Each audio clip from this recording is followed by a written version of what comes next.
बिस्मिल्लाहिर्रहमानिर्रहीम। अस्सलाम वालेकुम डियर स्टूडेंट्स, मैं हूं आपका फिजिक्स टीचर आतिफ वकास और आज हम चैप्टर नंबर 14 के न्यूमेरिकल प्रॉब्लम स्टार्ट करेंगे।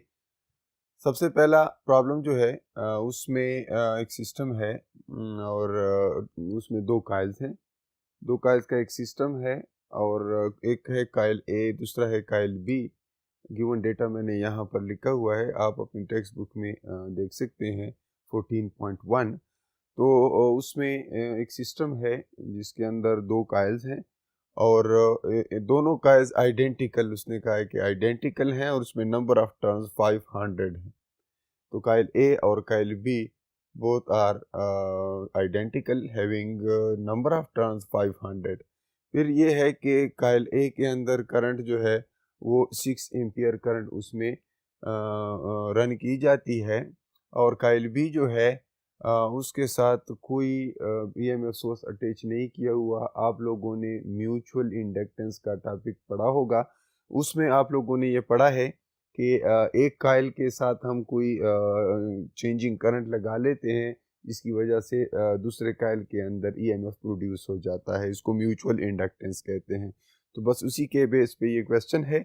काइल ए के अंदर फ्लक्स जो है दैट इज 0.06 और यही फ्लक्स चूंकि लिंक्ड है वो काइल बी के साथ, ये दोनों काइल ए और काइल बी आपस में लिंक्ड हैं। तो ये जो फ्लक्स है इसके काइल ए के थ्रू जो फ्लक्स प्रोड्यूस हो रहा है, मैं यहाँ पर अगर ये सिस्टम ड्रा कर लूँ, इस तरह का कोई सिस्टम है, ये काइल ए है और मैं यहीं पर काइल बी भी बना लेता हूँ।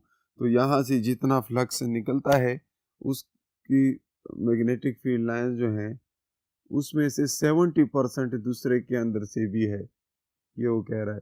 अब 70% of flux A is passing through the other coil जिसके अंदर हमने ईएमएफ इंड्यूस करनी है म्यूचुअल इंडक्टेंस के जरिए। अब उस दूसरे कॉइल के अंदर 70% जा रहा है, तो यही वो हमारे लिए इफेक्टिव फ्लक्स होगा जिसको हम फार्मूले में यूज करेंगे। So that flux is 70% of flux A. और जब ये आप कैलकुलेट कर लें 70% ऑफ दिस, इसका मतलब है 70% 70/100 और of what, of this flux. तो 0.06 का अगर आप 70% निकालें तो ये चीज़ आ जाती है। मैंने यहाँ पर कैलकुलेट कर लिया है, तो this is that answer. Okay, so अब इसके बाद फिर उसने कहा है कि करंट जो है इनिशियली 10 एम्पियर था और जब उसको चेंज किया गया तो वो -10 एम्पियर होगा। जाहिर है अगर आपने म्यूचुअल इंडक्टेंस का टॉपिक समझा होगा तो उसमें आप लोगों ने ये बात की थी कि म्यूचुअल इंडक्टेंस में ईएमएफ जो प्रोड्यूस होती है वो इस तरीके से होती है कि करंट चेंज किया जाता है प्राइमरी कॉइल के अंदर। प्राइमरी कॉइल के अंदर करंट चेंज होता है और सेकेंडरी कॉइल में या कॉइल बी में जो है ईएमएफ इंड्यूस हो जाता है। तो उसी तरह से इसने करंट में जो चेंज आई है वो बताई है। इनिशियल करंट भी है, फाइनल करंट भी है। हम डेल्टा आई के ज़रिए से वो चेंज फाइंड कर सकते हैं। क्वेश्चन उसने क्या पूछा है, वो कहता है म्यूचुअल इंडक्टेंस बताएं और ईएमएफ बताएं दूसरे कॉइल के अंदर जो पैदा होगी यानी इंड्यूस्ड ईएमएफ। तो ये ईबी का फार्मूला होगा और ये फिर म्यूचुअल इंडक्टेंस का। यहाँ पर मैंने म्यूचुअल इंडक्टेंस का फार्मूला लिखा है एन फाई यानी flux linkage divided by current in primary coil A. मैंने ये फार्मूला कहाँ से निकाला है? देखिए डियर स्टूडेंट्स, आप लोगों ने ये पढ़ा था कि ईएमएफ जो म्यूचुअल इंडक्टेंस के केस में होता है that is M times delta I by delta T. मैं नेगेटिव साइन फिलहाल नहीं लिख रहा हूँ क्योंकि चलो लिख लेता हूँ। फिर इसके बाद ईएमएफ का ये दूसरा फार्मूला फेराडे लॉ से आप लोगों ने पढ़ा था कि that is equal to minus N del phi divided by delta T. तो इन दोनों की कंपैरिजन से मुझे ये फार्मूला मिल सकता है। एम यहाँ से मुझे मिल सकता है कि एम आई या M delta I is equal to N delta phi. अब नेगेटिव साइन की ज़रूरत नहीं है क्योंकि दोनों में है, कैंसिल आउट हो जाता है। तो वो यहाँ पर हमने नोट की है एन फाई एम आई की जगह M I is equal to N phi, उसको रीअरेंज किया, यहाँ से हमें म्यूचुअल इंडक्टेंस का ये फार्मूला मिल जाता है। अब डियर स्टूडेंट्स, आपके पास number of turn in coil B मौजूद है, 500 है। फाई जो इफेक्टिव है वो आपने कैलकुलेट कर लिया है यहाँ से, इसको मैं फाई इफेक्टिव ई ताकि आपको याद रहे, ये फाई इफेक्टिव की वैल्यू यहाँ पे सब्स्टिट्यूट कर लेनी है। और करंट जो है, चूंकि म्यूचुअल इंडक्टेंस में करंट इन प्राइमरी काइल जो है वो देखा जाता है, उसको देखा जाता है, क्योंकि सेकेंडरी में कोई सोर्स ही नहीं पड़ा होता। तो ये है कि यहाँ पर आप प्राइमरी काइल का करंट लिखेंगे, ठीक है, जो कि ए में मौजूद है, और इससे आपके पास रिजल्ट आ जाएगा 3.5 मिली हेनरी, यानी m इज इक्वल टू ए का जो सोल्यूशन है, यहाँ पर बंदा लिख लेता है सोल्यूशन या कैलकुलेशन, और एंड में फिर रिजल्ट लिख लेता है। ये एक तरीका कार होता है पेपर में अटेम्प्ट करने का। तो ये इसमें जब n5 पुट कर ले, सॉरी NB दैट इज 500, ठीक है। फाई इफेक्टिव जो है that is 4.2 into 10 raise to the power minus 5 divided by current in a coil A and that is 6। तो ऊपर एक दफ़ा मैं बार बार जब न्यूमेरिकल प्रॉब्लम्स करता हूँ तो आपको यही बात बार बार बताता हूँ कि एक दफ़ा जब आप वैल्यूज पुट करें तो हर एक के साथ यूनिट लिखा करें, और फिर बाद में जब कैलकुलेशंस को आगे प्रोसीड करते हैं तो दोबारा यूनिट्स न भी लिखा करें, लेकिन एक दफ़ा बेहतर होता है। मैं चूँकि ये 500 के साथ कोई यूनिट नहीं है इसलिए नहीं लिखा, इसके साथ वेबर लिखूँगा चूँकि ये फ्लक्स है, और नीचे इसके साथ एम्पियर है। अब नेक्स्ट स्टेप में बेशक आप नहीं भी लिखे, लेकिन रिजल्ट के साथ फिर लिखना पड़ता है। रिजल्ट जो है वो आपके पास 3.5 आता है, इसको आप कैलकुलेट करें कैलकुलेटर से। और फिर इस क्वेश्चन के पार्ट बी में वो कहता है कि आप बताएं कि ईएमएफ कितना इंड्यूस होगा इस म्यूचुअल इंडक्टेंस के ज़रिए। तो इसका जो फार्मूला है वो आप म्यूचुअल इंडक्टेंस का फार्मूला जानते हैं, delta I by delta T करना है। डेल्टा टी उसने दिया हुआ है 0.03 सेकेंड्स, यहाँ पे मैंने नोट नहीं किया, दैट इज़ 0.03 seconds, ठीक है, that is delta t, and if you substitute these values you would obtain 2.33 volts. So it's simple, you can do it yourself, just substitute the values। m क्या है यहाँ से calculate कर लिया आपने 3.5 milli henry. Milli henry का मतलब है 10 raise to the power minus 3 henry, ठीक है, ये m। फिर डेल्टा आई, चूंकि दो करंट्स हैं, एक आई फाइनल है एक आई इनिशियल है, तो ये -10 ये -20 एम्पियर जो है वो डेल्टा आई आ जाता है। आप चेक कर लें, फाइनल जो है हमारे पास -10 है और इनिशियल भी 10 है, तो माइनस माइनस तो ये दोनों एम्पियर्स में आ जाएगा -20 एम्पियर, सही है। ये आप यहाँ पर सब्स्टिट्यूट कर लें, और फिर डेल्टा टी जो है दैट इज 0.03, तो नेगेटिव और नेगेटिव मल्टीप्लाई होकर इसको पॉजिटिव बना देंगे और रिजल्ट आपके पास आ जाएगा 2.33 वोल्ट्स। ये आप चेक कर सकते हैं। So this is EMF induced in the secondary Kyle, और ये म्यूचुअल इंडक्टेंस के जरिए हमने इंड्यूस किया इसको। नाउ नेक्स्ट जो प्रॉब्लम है उसमें वो कहता है कि एक व्हील है, एक बड़ी व्हील है, और वो अर्थ की मैग्नेटिक फील्ड के अंदर उसको रोटेट किया जा रहा है, और उस व्हील का जो रेडियस है उसने बताया है। क्वेश्चन ये पूछा है, कुछ और भी डेटा उसने बताया है। वो कहता है कि वो व्हील जो है 180 राउंड्स पर मिनट के साथ जो है वो रिवॉल्व कर रही है, 180 राउंड्स पर मिनट। तो राउंड्स पर मिनट या रिवोल्यूशंस पर मिनट में 2 पाई रेडियंस एक रिवोल्यूशन में होते हैं, तो मैंने राउंड या रिवोल्यूशन की जगह 2 पाई रेडियन पुट किया। पर मिनट है तो मैंने पर सेकंड करने के लिए नीचे 60 से डिवाइड कर दिया है। ये उसने एंगुलर स्पीड दी है उस व्हील की, और फिर उसने उस अर्थ की मैग्नेटिक फील्ड की स्ट्रेंथ बताई है कि जिस पॉइंट पर वो व्हील लगा है वहाँ पर 0.6 गाज जो है स्ट्रेंथ है मैग्नेटिक फील्ड की। And if you change it into tesla, क्योंकि हमने SI यूनिट्स में लिखना है, तो gauss is equal to 10 raised to the power minus 4 tesla. You just multiply 0.6 with 10 raised to the power minus 4 and you get the magnetic field in the units of Tesla. So from here you get the B, and then you need to know the formula for the motional EMF because he is asking about the EMF. तो अगर आप EMF find करना चाहते हैं तो आप उसके लिए क्या करेंगे, उसके लिए फार्मूला आपके पास मोशनल EMF का मौजूद है, and that is BLV. B क्या है, strength of magnetic field, L क्या है, लेंथ ऑफ दैट कंडक्टर जो मूव हो रहा है, तो वहाँ पर जो है एक रेडियस या जो लेंथ है, उस केस में लेंथ हमारे पास क्या है, उसने दिया है 0.6 मीटर, तो उसने घूमना है, and then if you substitute the values you get the result. V जो है,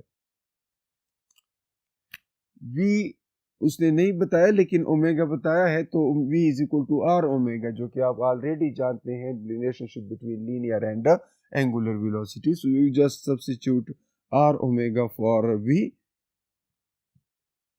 and then all you need to do is to substitute the values from the given data and you get the result. And 6 into 10 raised to the power minus 3 Tesla. L is 0.6 meters. R is 0.3 meters. And what is left? D हो गया, L हो गया, R हो गया, और omega. Omega जो है that is given in radian in rounds per minute या revolution per minute. I change it into radian per second. From here I get 6 pi. Okay, so 6 pi radians जो है ये multiply करें and you get 2.035 into 10 raised to the power minus 4 volts. It's the EMF that can be induced by rotating that wheel जो उसने बताया है कि जिसका रेडियस जो है 0.3 मीटर है। अगर इसको किसी ऐसे पॉइंट पर अर्थ की मैग्नेटिक फील्ड में घुमाया जाए कि जहां पर फील्ड की स्ट्रेंथ ये है, तो उसके अंदर से जो EMF इंड्यूस होगी वो EMF ये है। क्लियर है? ये बहुत कम वैल्यू है, लेकिन बहरहाल we can induce the EMF from the Earth's magnetic field this way. And then there is another question, 14.3. इस क्वेश्चन में वो कह रहा है कि एक सिस्टम है जिसके अंदर एक ही कायल है और उसमें 1000 टर्न्स हैं और उसका क्रॉस सेक्शनल एरिया जो है 20 सेंटीमीटर स्क्वायर्स है। करंट उसके अंदर इनिशियली थी 4 एम्पियर, फिर हमने उसके अंदर से करंट चेंज की है 9 एम्पियर हो गई। जब करंट 4 एम्पियर थी उस टाइम उसकी फ्लक्स डेंसिटी यानी मैग्नेटिक इंडक्शन जो थी या फ्लक्स पर यूनिट एरिया जो था that was 1 weber per metre square, and when we changed the current to 9 ampere it became 1.4 weber per metre square, and इसमें टाइम जो लगा दैट इज 0.05 सेकंड्स। सो करना क्या है, हमने फाइंड करना है इस सर्किट के अंदर से जो म्यूचुअल इंडक्टेंस होती है उस EMF की वैल्यू फाइंड करनी है और एवरेज इंडक्टेंस क्या होगी अगर तो उसके अंदर डेंसिटी B1 से B2 हो जाती है जब करंट को हम चेंज करते हैं I1 से I2। फार्मूला इस केस में क्या यूज़ करेंगे, जाहिर है आप म्यूचुअल इंडक्टेंस का फार्मूला जानते हैं, EMF कैसे पैदा होती है सेल्फ इंडक्टेंस का कि L times delta I by delta T, और आप फेराडे लॉ से ये भी जानते हैं N delta phi divide by delta T। मैंने दोनों में नेगेटिव साइन इसलिए नहीं लिखा कि उनको कंपेयर करेंगे तो वो ऐसे भी ख़त्म हो जाएगा। इन दोनों इक्वेशंस को जब आप कंपेयर करते हैं तो यहाँ पर ये चीज़ आपको मिल जाती है और यहाँ से आपके पास L का फार्मूला आ जाता है। डेल्टा फाई जो है वो आप कैसे कैलकुलेट करेंगे, सबसे पहले आपको फाई 1 फाइंड करना है। फाई 1 फाइंड करने के लिए आप B1 को एरिया से मल्टीप्लाई करें, गिवन है। B1 आपके पास 1 है weber per metre square. Area जो है that is 20 centimetre square, but you need it in metre square, that is because weber per metre square के साथ वो पर मीटर स्क्वायर है तो इधर भी मीटर स्क्वायर में हो ताकि वो कैंसिल हो जाए। तो 20 सेंटी की जगह मैं मीटर लिखूंगा 10-2 मीटर, बट चूंकि स्क्वायर है उसके ऊपर इसलिए मैं 10⁻⁻⁴ जो है मीटर स्क्वायर लिखूंगा। क्लियर है? -2 और मीटर +2 उसका पावर जो है ये दोनों कैंसिल हो जाएंगे और आपके पास जो है फ्लक्स 1 आ जाएगा कुछ 2 × 10⁻³ webers. And then for flux 2 you need to multiply B2 with the area. B2 is 1.4 Weber per meter square, जबकि एरिया वही है 10⁻² × 10⁻³ या 20 × 10⁻⁴ मीटर स्क्वायर। अब उसी तरह मीटर मीटर कैंसल और आपके पास आ जाता है 2.8 × 10⁻³ वेबर्स या मिली वेबर्स। ठीक है, ये आपके पास आ गया फ्लक्स 2। यहाँ से डेल्टा फाई फाइंड कर सकते हैं, फ्लक्स का फर्क φ2 - φ1 एंड 2.8 से 2 सब्ट्रैक्ट हो जाएगा 0.8 × 10⁻³ वेबर्स। ये आपके पास डेल्टा फाई आ गया। डेल्टा आई आप फाइंड कर सकते हैं, यहाँ से I2 गिवन है, I1 गिवन है, you just subtract them and you get 5 ampere. So you just substitute these values in this formula and you obtain 0.16 Henry. And then next question is about the EMF कि EMF कितना इस तरीके से आप produce कर सकते हैं। So induced EMF self induction जो होती है that is delta I 5 है, उसको यहाँ पे पुट कर लें। डेल्टा T 0.05 सेकंड्स है, उसको यहाँ पे पुट करें और L के साथ मल्टीप्लाई करें जो यहाँ से आपने ऑब्टेन कर लिया है। So I hope you can do this, it's very simple. And next question is कि एक सिस्टम है और उसके अंदर रेजिस्टेंस है 100 ओहम, एक काइल है, एक सर्किट है, रेजिस्टेंस उसकी मालूम है और φ1 इनिशियली कोई उसके अंदर से फ्लक्स था। फिर जो है उस सिस्टम में मौजूद काइल उसमें नंबर ऑफ टर्न हंड्रेड्स हैं, गैल्वानोमीटर हमने वहाँ पे लगाया है that is 400 ohm, time 0.1 second and finally flux जो है 0.2 मिली वेबर हो जाता है।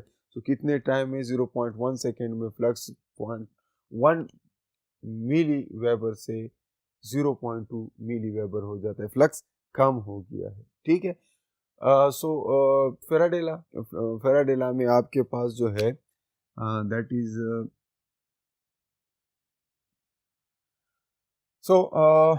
substitute values and get the result from here. Delta T 0.1 seconds, delta phi is 0.2 minus 1, 2 से 0. something like -0.8 आ जाएगा, वो माइनस इस माइनस के साथ मल्टीप्लाई हो जाएगा। n जो है 100, 0.8 डेल्टा फाई है, ठीक है, डिवाइडेड बाई डेल्टा टी 0.1, ऊपर 0.8 जो मैंने लिखा है 0.8 उसके साथ यूनिट क्या होगा, मिली वेबर्स, और उसको वेबर्स में भी कन्वर्ट करना है। तो मैं क्या करता हूँ, 100 मल्टीप्लाइड विथ 0.8 वेबर्स में है, मिली वेबर्स में नीचे 10⁻³ लिखना था। ठीक है, मिली में है तो आपने उसको क्या करना है, सॉरी नीचे 10⁻³ लिखना था। एंड इस तरह से आप सॉल्व कर लें, आपके पास आ जाता है क्या, 100 मल्टीप्लाइड विथ 0.8, इससे आ जाता है 80, और फिर इस पे सब डिवाइड करें तो एंड रिजल्ट आपके पास जो भी आता है, मैं टाइम की कमी की वजह से उसको अभी कैलकुलेट नहीं कर रहा, आप इसके खुद यहाँ से आपके पास ईएमएफ आ जाएगी और फिर उसी ईएमएफ को आप रेजिस्टेंस पे डिवाइड करें तो आप उस सर्किट के अंदर से करंट मालूम कर सकते हैं। ठीक है, सो कैलकुलेशंस खुद कर लिया करें। इस पे जाहिर है आपने पेपर के अंदर फाइनली उसका जो है रिज़ल्ट लिख लेना है और उसके साथ यूनिट भी लाजमी होना चाहिए, ठीक है। क्लास में अक्सर हम आपके टीचर्स छोड़ देते हैं, आपको सिर्फ वैल्यू सब्स्टिट्यूट कर लेते हैं या कभी कभी फार्मूला डिराइव करके आपके लिए छोड़ देते हैं, तो ये आप आगे खुद कर लिया करें। बस क्वेश्चन को समझा करें, क्वेश्चन में उसने जो सिस्टम दिया हुआ है उसके अंदर फ्लक्स चेंज करनी है और हमने ईएमएफ प्रोड्यूस करना है, that's simply from Faraday's law. Okay, and then we move to next question. इस क्वेश्चन में 14.5 में उसने एक लेंथ दी हुई है, एक वायर है, कंडक्टर है जिसकी लेंथ 10 मीटर है और वो ईस्ट वेस्ट में पड़ा हुआ है, बल्कि ईस्ट वेस्ट डायरेक्शन में वो फैला हुआ है और उसको नीचे गिरा रहा है कोई अर्थ की मैग्नेटिक फील्ड जिसकी strength 0.3 into 10⁻⁴ weber per metre square है उस पॉइंट के ऊपर। तो वहाँ पर वो जो है कंडक्टर गिराया जा रहा है परपेंडिकुलरली। जब वो नीचे जाता है तो उसकी जो है उसके अंदर ईएमएफ प्रोड्यूस होगा, मोशनल ईएमएफ। उस मोशनल ईएमएफ की वैल्यू क्या होगी ये बताना है और उसकी डायरेक्शन क्या होगी, यानी ईएमएफ की एक डायरेक्शन होती है जिसके ज़रिए से वो करंट को एक डायरेक्शन देता है और फिर वो कहता है कि उसका कौन सा साइड जो है, ईस्ट वाला साइड या वेस्ट वाला साइड, इनमें से कौन सा हायर पोटेंशियल पे होगा। सो ये सिस्टम जो है आप बना लेते हैं। यहाँ पर एक कंडक्टर है, ठीक है, और मैं ये इज्यूम कर लेता हूँ कि जनाब ये उस साइड पर कोई नॉर्थ है, इधर कोई साउथ है, ठीक है, और इधर जो है वेस्ट है और इधर ईस्ट है, ठीक है। अब इस कंडक्टर को मैं परपेंडिकुलरली ड्रॉप कर रहा हूँ, ठीक है, उस मैग्नेटिक फील्ड के अंदर। ऑब्वियसली इसके अंदर मैग्नेटिक फील्ड लाइंस चूँकि इसके परपेंडिकुलर हैं तो इसके अंदर ईएमएफ प्रोड्यूस होगा। उस ईएमएफ की वैल्यू जो है वो मैं मोशनल ईएमएफ के फार्मूले से फाइंड करूँगा। बी मौजूद है, लेंथ मौजूद है, वेलोसिटी गिवन है, थीटा गिवन है, तो इस फार्मूले से आप आसानी से ईएमएफ फाइंड कर सकते हैं। That would be 1.5 milli volts. तो ए का जो आंसर होगा that would be 1.5 milli volt या 1.5 इंटू 10⁻³ वोल्ट्स। डायरेक्शन का जहाँ तक ताल्लुक है तो हमने इसके लिए लेफ्ट हैंड रूल पढ़ा हुआ था। लेफ्ट हैंड रूल हम तब यूज़ करेंगे जब करंट से ईएमएफ इंड्यूस होता है, लेकिन यहाँ पर राइट हैंड रूल यूज़ होगा। राइट हैंड इसलिए कि यहाँ पे जनरेशन ऑफ ईएमएफ हो रही है, जनरेशन ऑफ इलेक्ट्रिकल एनर्जी हो रही है। कंजम्पशन ऑफ इलेक्ट्रिकल एनर्जी में हम लेफ्ट हैंड रूल यूज़ करते हैं कि जहाँ पर आप इलेक्ट्रिकल से मैकेनिकल एनर्जी में जाते हैं। बट यहाँ पर चूँकि मैकेनिकल से इलेक्ट्रिकल हम फोर्स हमें मालूम है, ठीक है ना, और उसके ज़रिए से हम ईएमएफ प्रोड्यूस करना चाहते हैं। सो उसकी डायरेक्शन फाइंड करने के लिए राइट हैंड रूल, सबसे पहले मैग्नेटिक फील्ड की डायरेक्शन में आप पहले फिंगर पॉइंट कर दें, ठीक है। ये मैंने पहले फिंगर पॉइंट कर दी मैग्नेटिक फील्ड की डायरेक्शन में, ठीक है। अब दूसरा जो काम है that is in this case force. अब फोर्स किस तरफ है? अगर मैग्नेटिक फील्ड मैंने नॉर्थ उधर एज्यूम किया हुआ है तो ये मैग्नेटिक फील्ड है और फोर्स की वो डायरेक्शन होगी जिस डायरेक्शन में कंडक्टर मूव कर रहा है, ऊपर जा रहा है या नीचे जा रहा है। क्योंकि कंडक्टर नीचे जा रहा है इसलिए मैं ये डायरेक्शन उसकी एज्यूम कर लेता हूँ। अब ये जो मेरी मिडल फिंगर है ये बता रही है उस करंट की डायरेक्शन या ईएमएफ की डायरेक्शन। सो क्या है, मैग्नेटिक फील्ड के डायरेक्शन में आप अपनी फिंगर, फर्स्ट फिंगर पॉइंट करें, फ्लेमिंग्स राइट हैंड रूल तफसील से आप लोगों ने पढ़ा है। राइट हैंड रूल में आपने पढ़ा था कि बी की ये डायरेक्शन है। करंट की डायरेक्शन इस केस में मालूम नहीं है, वही तो मालूम करना है। तो हमें फोर्स मालूम है, फोर्स की क्या डायरेक्शन है, कंडक्टर ऊपर जा रहा है या नीचे जा रहा है, नीचे जा रहा है, ठीक है। अब आपकी मिडल फिंगर आपको करंट की direction the. Is it clear?